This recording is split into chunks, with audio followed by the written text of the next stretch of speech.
అంతర్జాతీయ arbitration and mediation centre కు గత బీఆర్ఎస్ ప్రభుత్వం ఇచ్చిన భూ కేటాయింపులను రద్దు చేసింది హైకోర్టు. రంగారెడ్డి జిల్లా షేర్లింగంపల్లి మండలం రాయదుర్గంలో 3.5 ఎకరాల భూమిని కేటాయిస్తూ జారీ చేసిన జీవోను కొట్టివేసింది. గత బీఆర్ఎస్ ప్రభుత్వం ఐఏఎంసీకి 2021లో భూమి కేటాయింపుతో పాటుగా నిర్వహణ కింద కూడా ఏటా 300 కోట్ల రూపాయలనైతే మంజూరుకు జీవోలు విడుదల చేసింది. అయితే సుప్రీంకోర్టు నిబంధనలకు విరుద్ధంగా 350 కోట్ల విలువ చేసే భూమిని ప్రైవేట్ సంస్థలకు కేటాయించారని ప్రజా ప్రయోజన వ్యాజ్యాలు దాఖలయ్యాయి. వీటిని justice K Lakshman, justice K సుజనతో కూడిన ధర్మాసనం విచారించింది.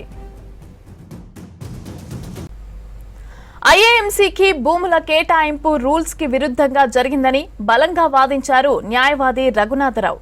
అయితే అంతర్జాతీయ arbitration and mediation centre Hyderabad లో ఏర్పాటు చేయడంతో అంతర్జాతీయ సంస్థల మధ్య వివాదాలు పరిష్కారం అవుతాయని అన్నారు అడ్వకేట్ జనరల్.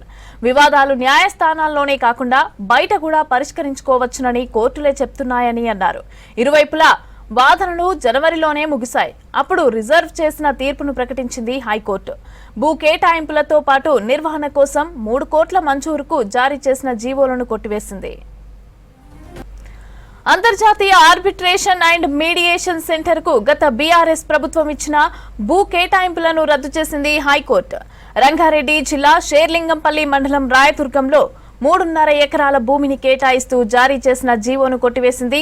గత బీఆర్ఎస్ ప్రభుత్వం ఐఏఎంసీకి 2021లో భూ కేటాయింపుతో పాటు నిర్వహణ కింద ఏటా 3 కోట్ల రూపాయలు మంజూరుకు జీవోలు విడుదల చేసింది.